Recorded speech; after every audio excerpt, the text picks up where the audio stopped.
Welcome, everybody. May I have your attention, please? We're having servers come around now, a toast for Wally. So we'll do that all at the same time. So wait till it comes. There you go. Here's Ruth is serving, and Susan is serving. So the weather is much like Wally's personality. Did you notice how we had all this wonderful sunshine and everything, and the day we celebrate his life, it rains. And we have a week or two of sunshine coming, you know. I appreciate that. A master doing his job. We have a guest of honor here.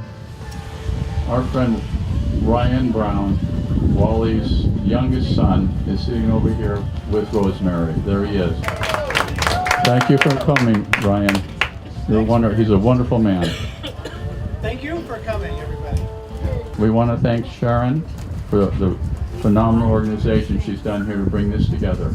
This is great group. Give a hand to Sharon. Thank you. And Luby's doing a great job on the video camera right now, which I let Ryan sit down and enjoy us and get to know his friend's family, his father's. Never mind. And we want to thank Rosemary for being his partner and inviting us to this event. Thank you, Rosemary. Okay, everybody's got a glass of wine. Toast to the most. To Wally Brown, our toast. May your memory lay sweet within our souls. So be it. So be it. So be it. Very good. Sharon had a message from a very good friend of Wally's, and it was John Glennie, who is now in the Southern Hemisphere.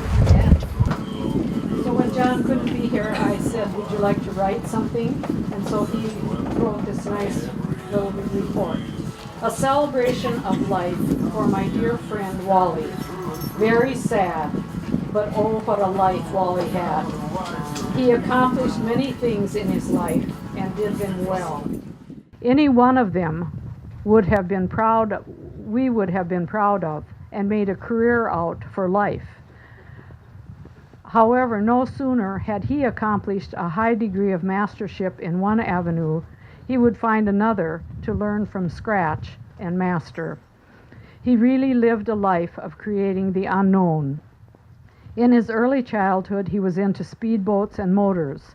He did his trade with National Cash Register and soon after opened his own real estate business.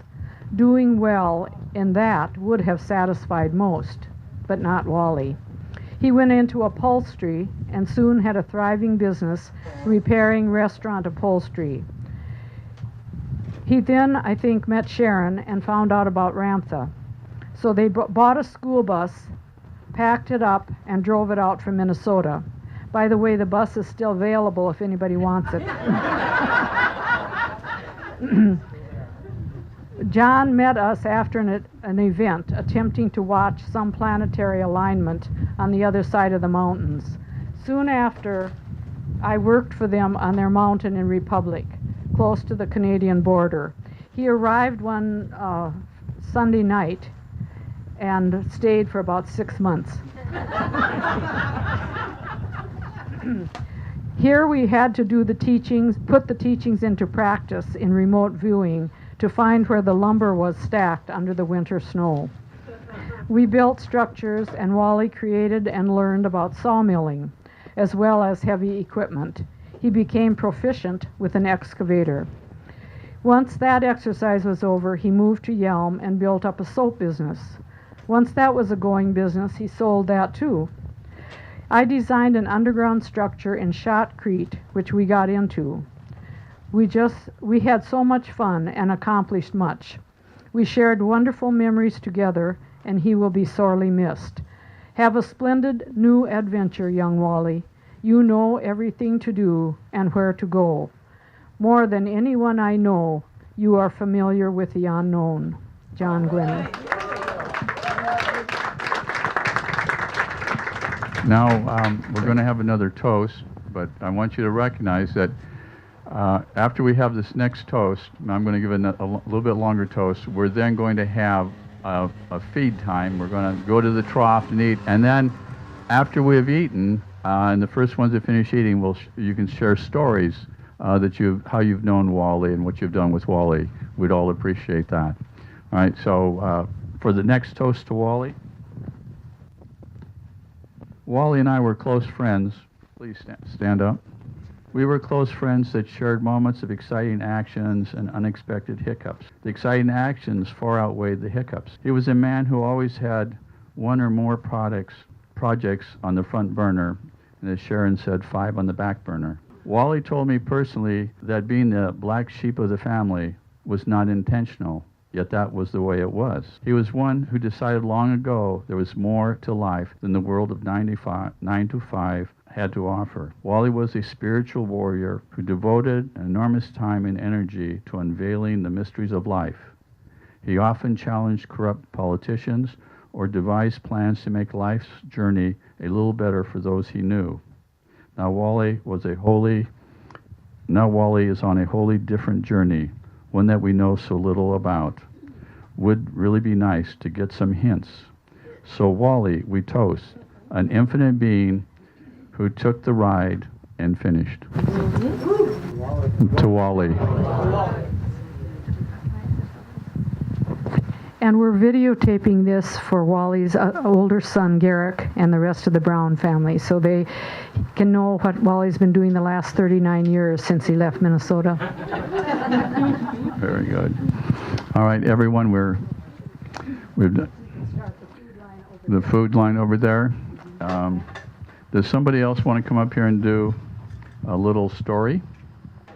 I think of how do you get shortcuts from Yelm to Olympia through Tenino. That's driving. And Wally had an interesting trip with my buddy Julia and myself and Dave and Wally. And we took the shortcut to Olympia through Tenino. So I don't know, it was North Olympia. So if you know where that is, don't tell me that you can do that and it's a good idea, because it's not. So then there's Wally. Wow.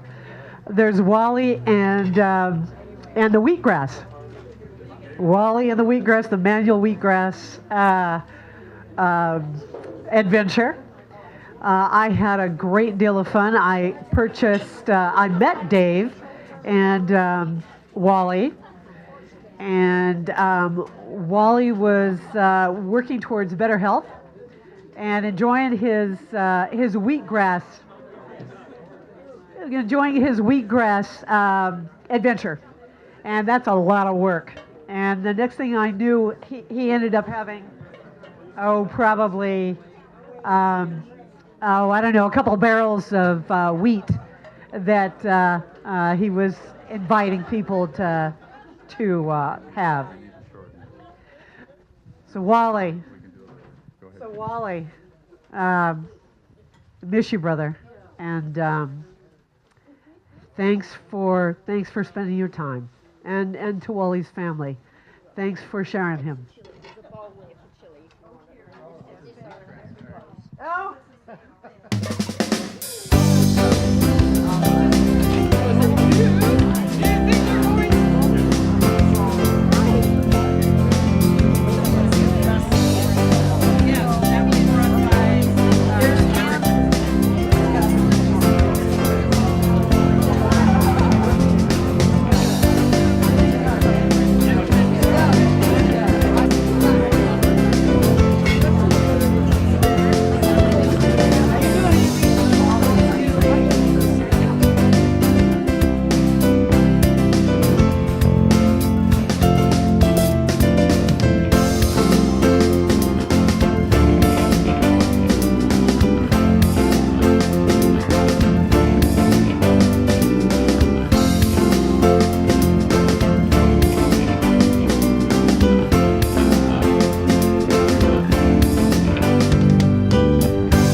Commissioners at the time, decided they would amass a great deal of regulatory power vested into one individual.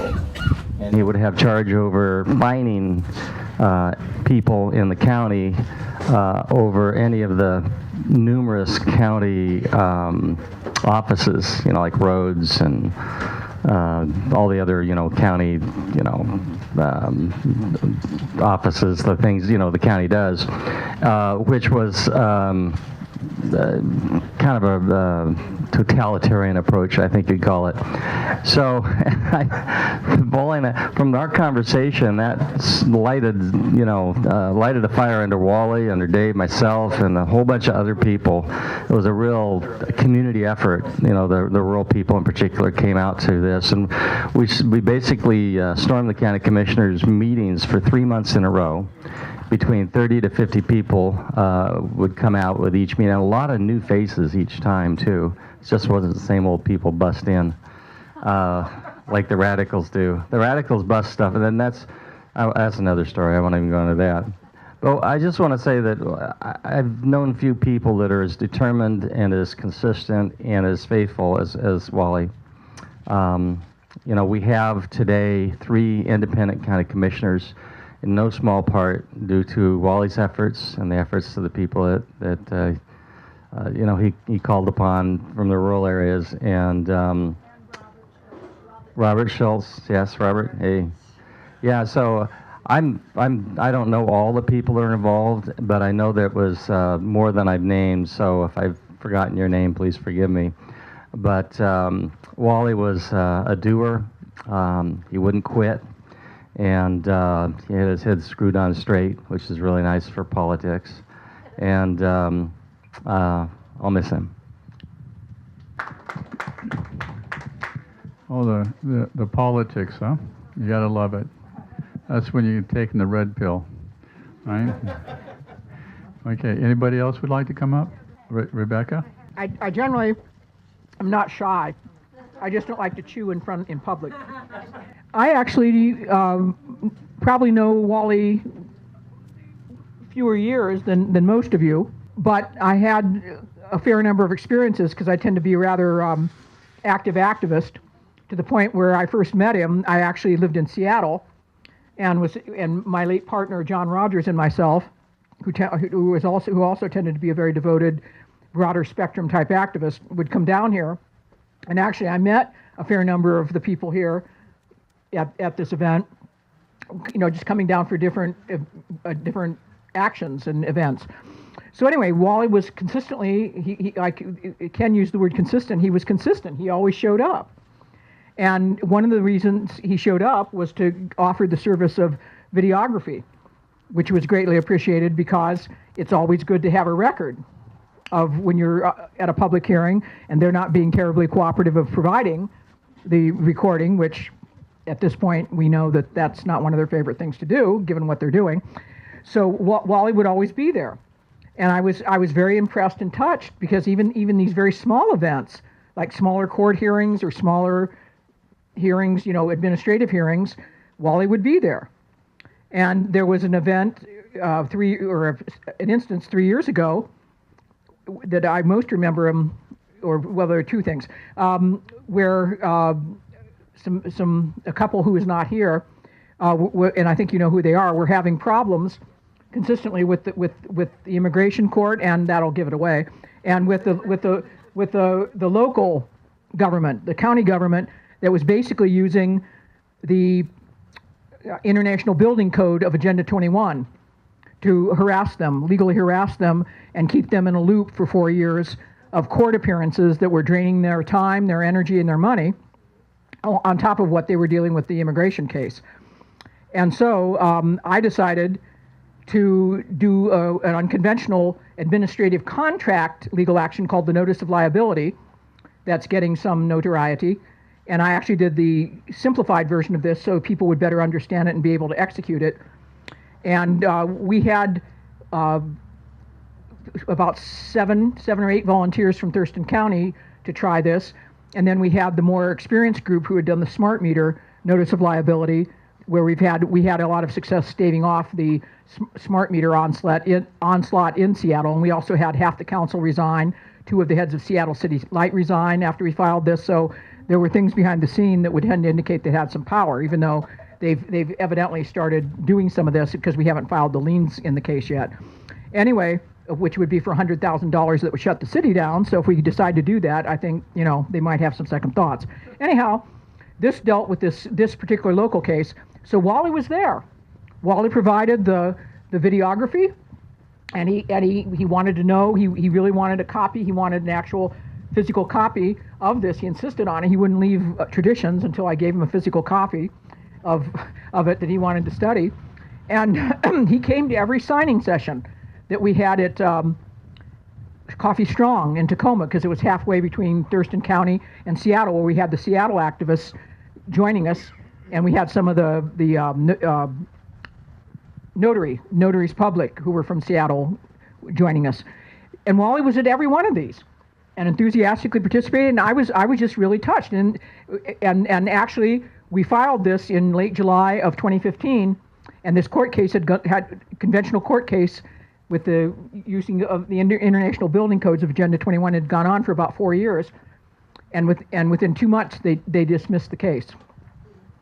So there was no fanfare or anything, and the case just went away. And that's what usually happens with these sorts of things. They don't want to admit or let people know that this might work, so you know, it just sort of goes away. All right, and then there was another instance after I moved here, and I think this was in November of 2015 when we had something about the CAFR scam. And Wally helped organize that at the Triad Theater. And we actually got Walter Burian, who's the lead activist. Robin helped with that too. And Robin had been working with John Rogers and myself when we went into the CAFR and actually found out what was in it. And I wrote a whole set of criminal charges against the Washington state government. So they invited me to this, and I was actually able to dialogue with Walter Burian, and Wally was there again videoing. So Wally was sort of in the background of all these things, but he was a major force in it. So I really wanted to commend this man, because I don't know huge amounts about him as much as maybe you do. And Ryan was filling me in on a few things I didn't know. But I think someone can be assessed by their level of service to others. And I really think Wally had a very high degree of that, and it grieved me when I heard that such a person had gone from the planet. And Wally was somebody who was there, and you were just very glad that he was on Earth. You didn't always see him, and you didn't always interact with him, but you knew he was there and had that consistency, and now he's gone. And I would also like to say a man or person can be judged by the friends and company that he keeps, and knowing with the quality of the people that I am aware of here, that I've met throughout the years that I have come down here or lived here, Wally can be judged very highly. Thank you very much. Wally was my friend. I just liked him. It was nice to be with him. I found him to be lighthearted, allowing, funny, brilliant, always willing to pitch in.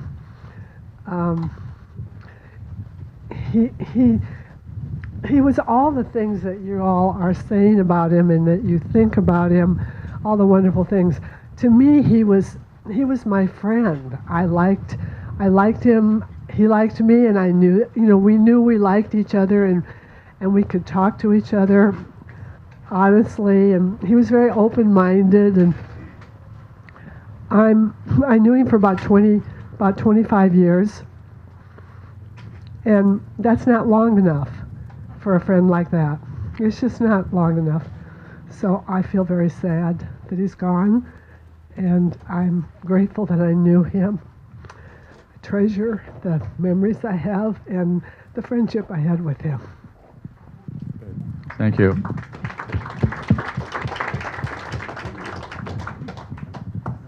I was building a hoop house in the backyard with some friends, and we ran into a snag, and Wally was the person you could call when you needed help.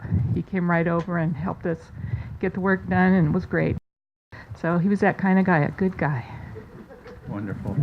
Thank you. I know. Wally's cool and great. And when I think of Wally, I have some different words. Silly as ornery. Let's see. Just a little on the grouchy side. Do not get that doghouse on my camera case. Dog hair on my camera case. I think, I know. There was a great situation where he and Dave came over to the house, and we were sitting on my kind of rejected deck in the front, and at a table. It was the first time Wally had been over to the place, so he's up high, and we're kind of we're just talking about, yeah, boy, when things get tough around here, it's a good thing, it's a good thing that you got your gun. We were talking about guns. Dave's there. We got to be talking about guns, AR-15s and double whammy killer guns and ambush guns and slingshots and big guns. And I have a gun too, and it makes a big noise. And Wally said, "Well, Dave, it's a good thing she's got her big gun. It'll make a lot of big noise and warn us that shit's happening." No offer to come, the cavalry. No, we're battening down the hatch. But thank you, Robin. Good. Big gun. That worked. Thank you, Robin. Oh, you gotta love it. Gotta love it. Please come on, Robert. So, a lot of my friends that are working in the political scene have said that if it's not recorded, it didn't happen. And that is sure the truth. And Wally was always there when we needed him to record some of our meetings where the people, elected and appointed officials, came with a big BS story. And we recorded that and shared it with our friends and showed the community what is really going on behind the scenes. So I don't know that we'll ever be able to replace Wally for doing his video work. I hope someone in the community will step up and take his place, and we're asking for volunteers. If anyone out there is willing to put in the time that Wally did, we would sure appreciate it. And he was a good personal friend, and I am already missing him greatly. And thank you all for what you're doing in the community, and have a great life. Thank you, Robert. Wally definitely was involved in the politics of it, and he wanted to sort it all out. I've only known Wally for about 3 years, and I met him at Dave's house when we did the assembly meetings there, usually once a week. And how I met him is we were sitting out on Dave's porch, and I saw him staring off into the clouds, into the sky. And I asked him what he was doing. And there happened to be some chemtrails there, and he told me that he does this all the time at home. When there's chemtrails out there, he would stare at them, and he would appeal to the aliens to go ahead and gobble those chemtrails up. And very shortly afterward, they would all disappear very, very quickly. And if you've seen the chemtrails up in the sky, you know they take quite some time before they dissolve. But that was the first time I met him. But knowing him, he was a very kind and a very generous person. He gave of himself quite often, and it was a pleasure knowing him. And hopefully he's in a better place now. Thank you, Ruth. Wally had many facets, eh? Yeah, it was wonderful. Do I want to hear a good joke? Well, Wally would appreciate all of us being here, that's for sure. This is his type of group. You know, I can see no one really dressed up. I never ever saw Wally dress up either. But we won't go into that, will we? Okay. Oh, excellent. We have someone coming up. Very good. Yeah, I was honored to know Wally for a long time. I think it was in the late '80s or sometime in there. I was living in Eastern Washington and met Wally and Sharon, and spent some time on their property, and was immediately impressed with how Wally took on monster projects. And he just didn't take it on. He had to really nail it down, and he was really amazing that way. And all through the years, he was just like what others have said here. He would master something, and then he would move on to something else. He was a unique guy, and I'm honored to have known him for all these years. So I can't think. I have a lot of stories, but I can't think of them. But I remember one time we were over when I was back then, and we were out working in the yard, and Wally had this guy blasting the side of the cliff away to build something in a cave in there. And we were out there working, and it went off, and the rocks went flying right by us, and we almost got blasted by the rocks flying in the air. But that one just came to mind. But anyway, that's how Wally was. He took on big stuff, you know. Yeah. Pardon me? Did you get a pay for that? No, I'm sure not. I'm sure not. Okay. Okay, great. Thank you. Wally and I did some interesting things. That's for sure. So Wally calls me up one day, and he says, Dave, I want to go down and talk to the people about Agenda 21. I says, all right, I'm not doing anything this morning. And he says, come on. I says, all right. Dave, do you know anything about Agenda 21? I says, I heard about it, but not much. And so as we're driving down into Olympia to get in there, I says, okay, now, do you have some written information that I could read before we get there? He hands me a book. He says, here, read this. It was 218 pages long. I did my speed reading. You've seen that. No, I got it. So we get in front of the committee that was going to implement this, and Wally was there with his camera. And this was the first day we were there, and he says, I don't know, just do what you have to do, Dave. What do I have to do? Just do it. So he's filming there, and with his courage, I stood up there and I just harassed him. I just went off on him. I said, this is Agenda 21, and I just going on and on and on like this, and they're looking at me, and they were stunned. I mean, the group here was stunned. They're looking at us. Wally's filming away in the corner. And then they said they had a report of 185 pages. I said, well, I have a report here of 218 pages. This one obviously outweighs yours. You know? We're moving right along. You know? And so, and believe it or not, there was one citizen stood up there and says, I believe these guys. And then Wally looked at me and says, we got to go on this one. And so that wound up with, we were out in the hallways, you know, a few weeks later. We were out in the hallways. We were just talking to everybody, and we were visiting people, and the group started, and groups got together, and Wally filmed all of it.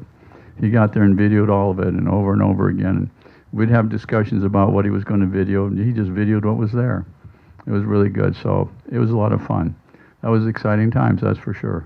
Oh, yeah. Fukushima. Yeah, oh, yeah. We had, you know, we got aliens and politics, and now we're doing science. When Fukushima went off, you know, it was a big deal. Still a big deal. And he'd go in there and he'd say, I don't care what you guys are talking about.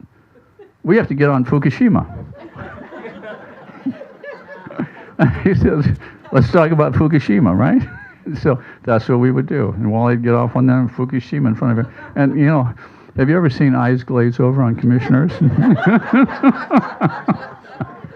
it was a lot of fun, you know. We did. And as we were walking out there, we did okay, Dave, didn't we? I think we did okay. Yeah. Oh, you gotta love Sandra Romero. She goes down to, she had these meetings. We were down at the Triad Theater here, and she's up there, and Wally's filming and stuff like that. And after we got done with Sandra Romero, she was so shook. She was so shook up afterwards that she couldn't deal with her third meeting that afternoon. And we heard about that, and she had derogatory terms to say about Wally and myself. I have no idea what she'd be talking about, but anyway, she's no longer in any positions, but no matter. So yeah, that was fun. That was good. He did that.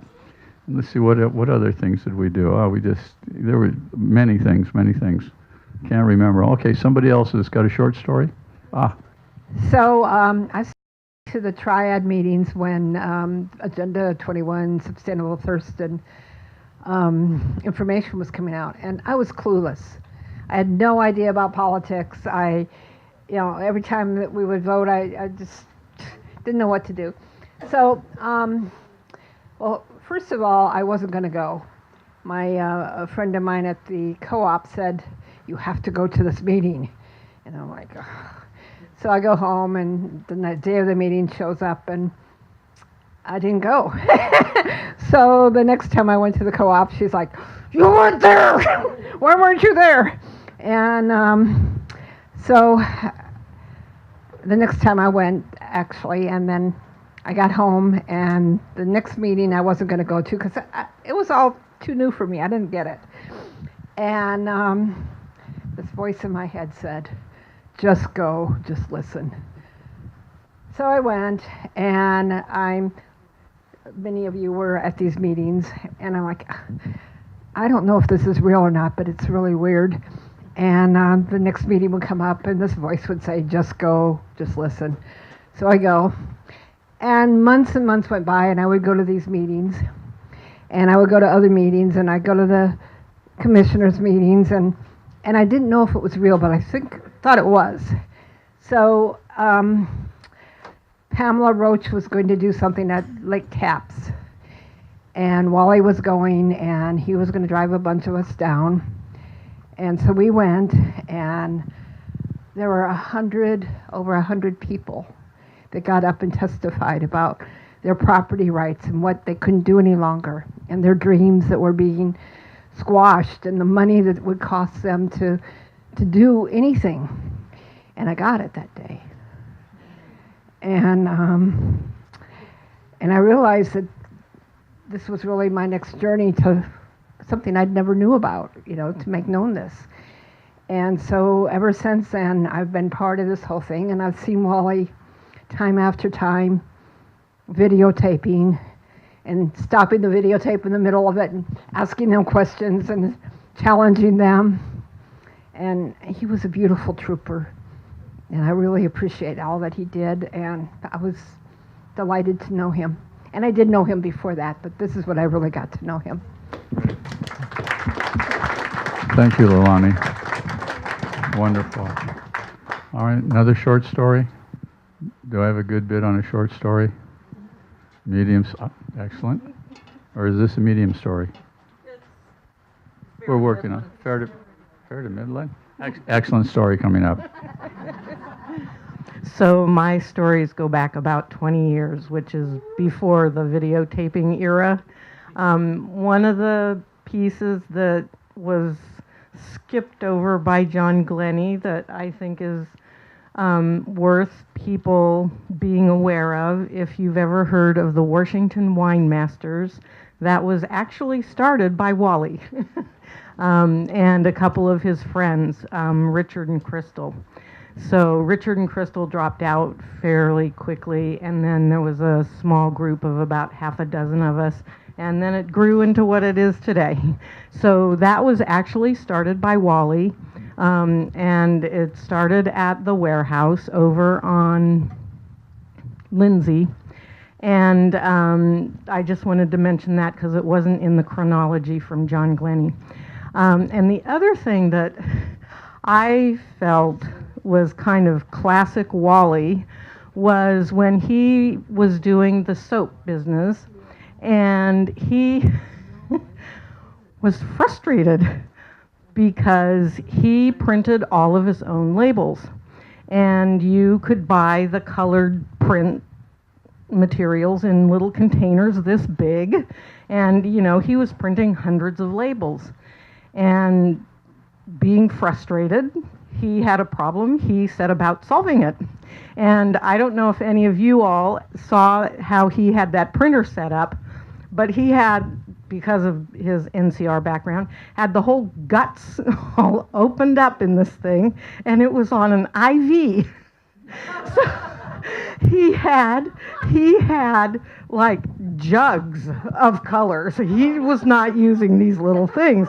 He had jugs of colors sitting on his table, and there was like these lines that went from the jug over to the printer. I'm telling you, it was on an IV.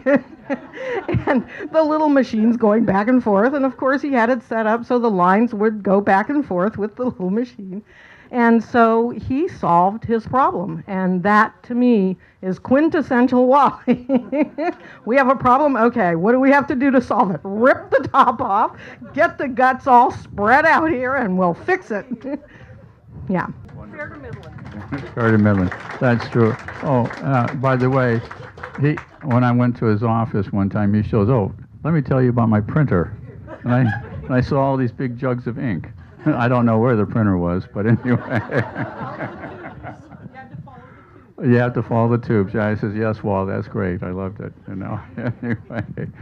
About a month ago, we were talking, we were both in cryptocurrencies, you know, the Bitcoins and all the other ones. And at some point, I see him kind of not talking. I was checking the computer to see what's going on. And he said, hey, Wally, what's happening? Going, you know, my mind goes somewhere, Luby, and it's so nice, and I don't want to come back. I mean, it's so good there. I said, well, keep it for another time. And I guess his time came, and I'm sure he's where he wanted to be. Thanks, Libby. This is our guest of honor now. He came from Michigan. He came from Minnesota through Michigan.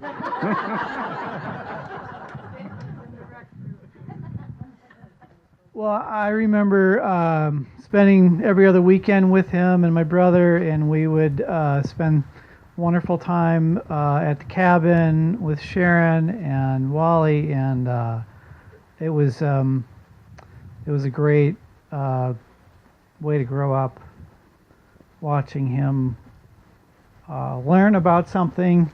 He would open up his magazines, and he would figure something out, and he'd run out and fix it, and he'd come back, and he'd learn another piece, and he'd go back out, or he'd and we were right there with him, watching him do all kinds of things, from roofing to siding to when he bought his first Caterpillar. He would drive. My brother and I, I'm probably 8 or 9, and he's 12, and there's no real back to it. It's like this tall, right? And we're driving up a tree, and down, and up again, and we were laughing the whole time. And yeah. So one weekend he wanted to get really good dirt for his garden, and they had a dried out kind of a swamp, little mini swamp out by the road, and so he would take his Caterpillar and push the dirt towards the road, and I would take the front end loader with he fashioned wooden pieces so I could touch the brake and the gas pedal, because I was pretty short, and I was amazed that he allowed me to do that, and but I got fairly good at it, and we'd dump it in his new old dump truck, very old dump truck, and we'd go down and dump it, and so it was a great time. Very good. Thank you, Ryan. All right, we're getting warmed up now. All right, somebody else's turn. Come on up. Don't be shy. Remember, you're among friends. Becky. Well, I didn't know Wally as well as the rest of you, but what I did experience of him, he was really very kind and sweet. Speaking kind of at a time not when we're in politics, but when we're at home having a potluck or something.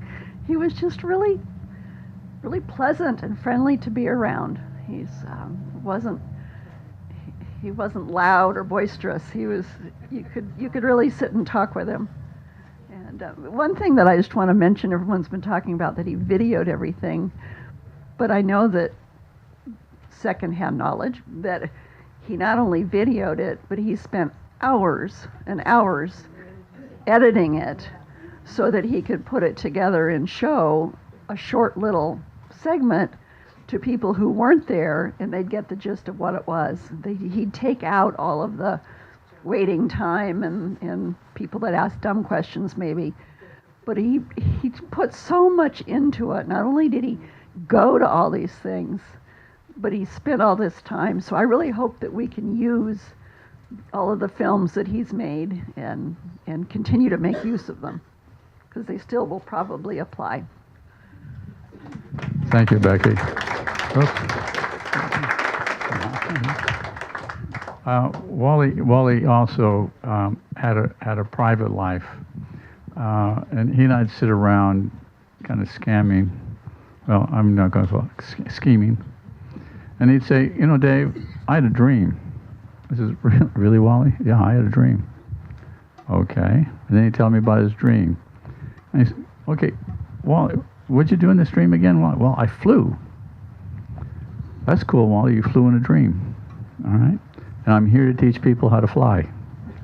I says, that works. Let me know how that one goes, Wally. I mean, the mind of this guy was he moved through many subjects. You know, he loved the subjects. You know, he had to have it that way. It was great. It was, and you had to, you know, you wanted to take Wally when he talked about these things. You go, wow, Wally, flying, eh? Yeah. And he'd get excited.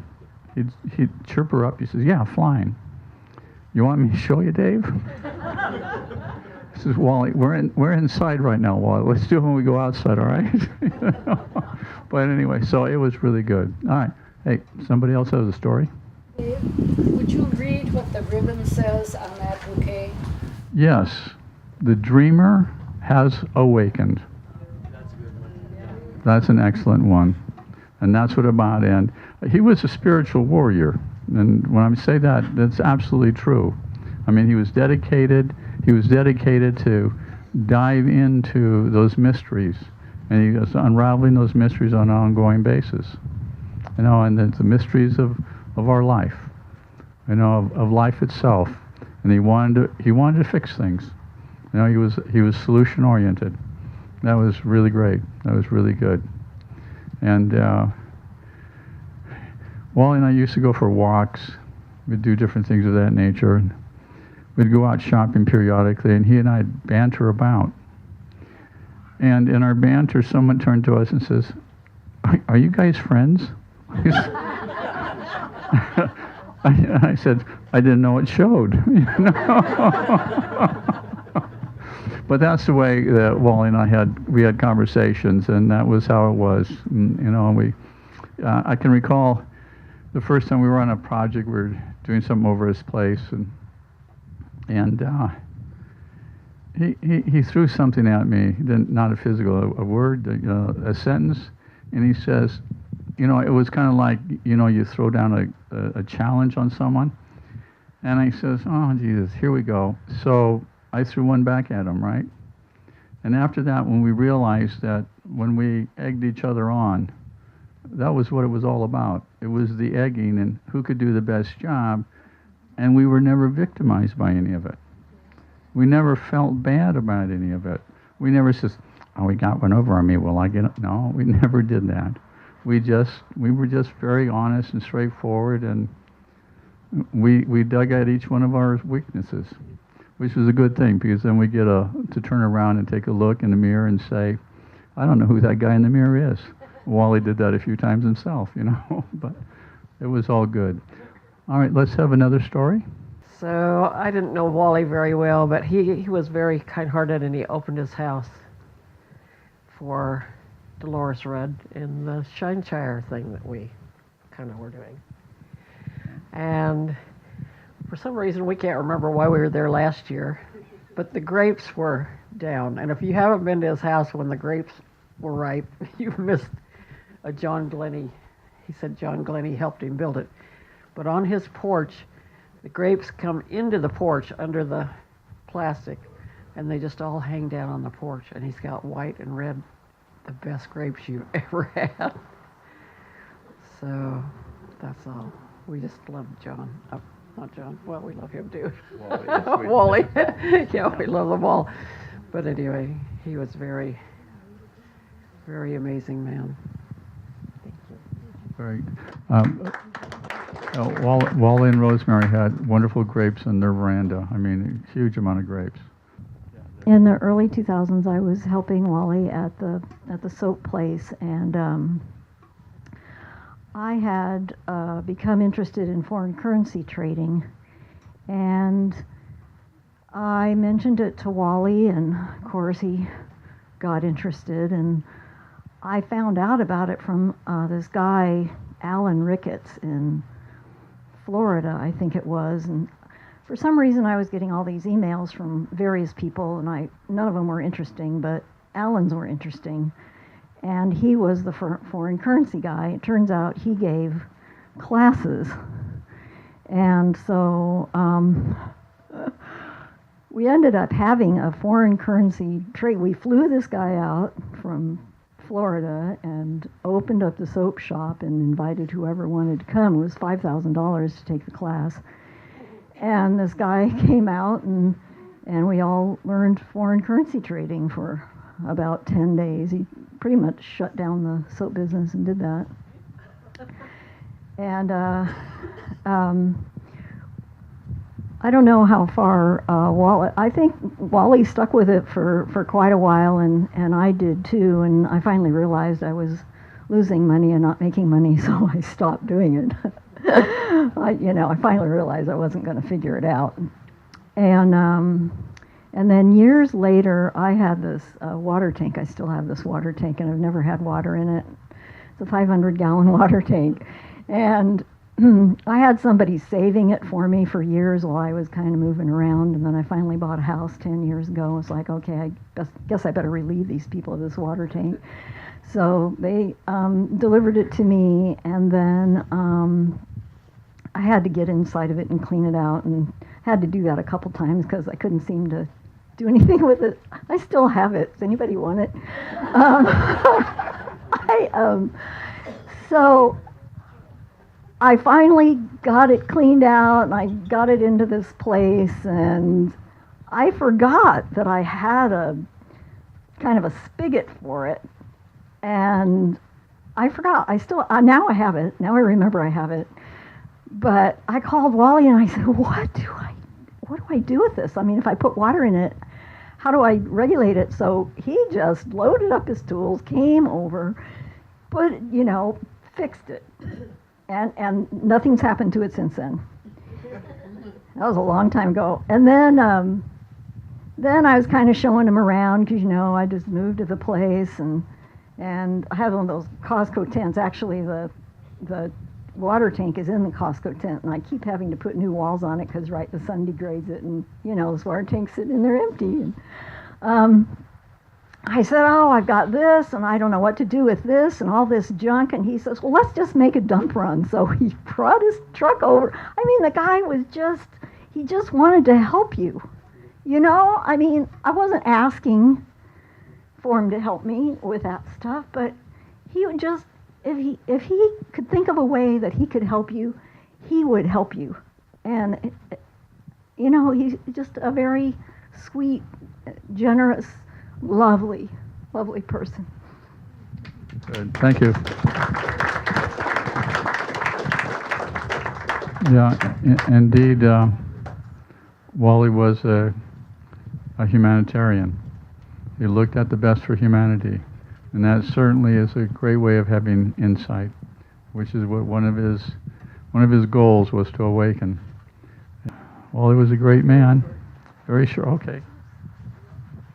I went to the farmer's market this morning, and of course there's about, 5 different soap tables there. Everybody's selling soap. And I had mentioned that about this afternoon and that Wally had passed, and they said, he was just here, and he's going to start making soap again. And so they didn't know. Interesting. Wally did mention he was considering making soap again. Fascinating.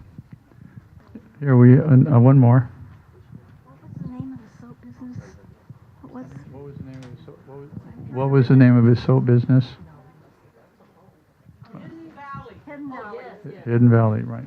I'm pretty sure that soap is still made because he sold the business to Lee and Eleanor in Rainier, and they still live at the house where they made soap, and they already lived here, I think, but they were from England, and they had some friends who wanted to move to the United States from England, and so Lee and Eleanor sold the soap business to them.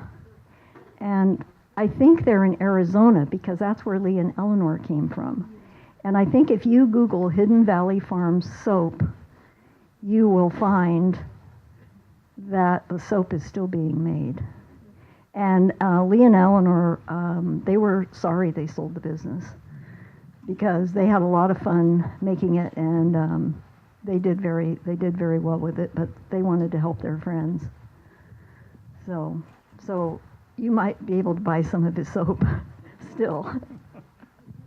Great, thank you. The ripples we make, eh? Since you're talking about soaps,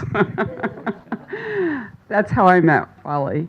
I lived in New Jersey, and I came out here for events, and I heard that he was making soap, and I worked in cosmetic companies, first Charles the Ritz and then Revlon.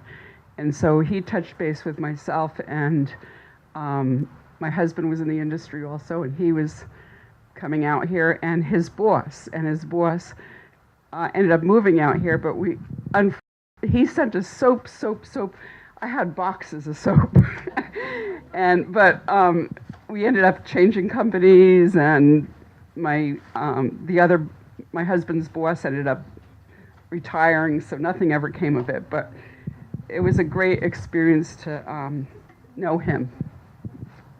Wonderful, thank you. I used it. Good idea. Don't save the soap. I love it. Boy, be known for making soap. I love it. Wally did great things, that's for sure. Oh, very good. Chris. It was an honor to know Wally, and I had many adventures with him, especially filming in different court cases, and one thing that Wally always did was donate his time and energy to help people out. And I was with him the last day, earlier in the day, and he was having a lot of health troubles, and and he was looking around his yard at all the junk he had, and was really wanting to be free of all of that junk. And I told him, that things are getting better, but we're not out of the woods yet, and you might need some of that stuff in the future. And he related a story of his childhood, that when he was growing up, he had a big laboratory or workshop in the basement of their house, and he said his parents got fed up with it one day, and they threw all this stuff out in the yard and told him to haul it to the dump. And so he hauled it to the dump, and while he's at the dump, he found a bunch of new stuff that he liked. And he came back with as much or more than he left with. So his mind is always working, you know. So I think, you know, he is in a better place, and, you know, and probably, you know, he was glad to be rid of the health problems he had, and so, you know, sort of like getting rid of the old beat up pickup truck. You know, he's up there now, you know, with his eye set on, you know, maybe a Lamborghini or a Ferrari or something like that to come back in. So I'm sure we probably have not seen the last of Wally Brown. So we may see him, you know, running around in some rambunctious brand new body somewhere, and you may notice some of the Wally characteristics in that new rambunctious child. So anyway, it was an honor for me to know him, and I'm sure we'll see him again. Thank you, Chris. Indeed, it was an honor to know him. Oh, Sharon.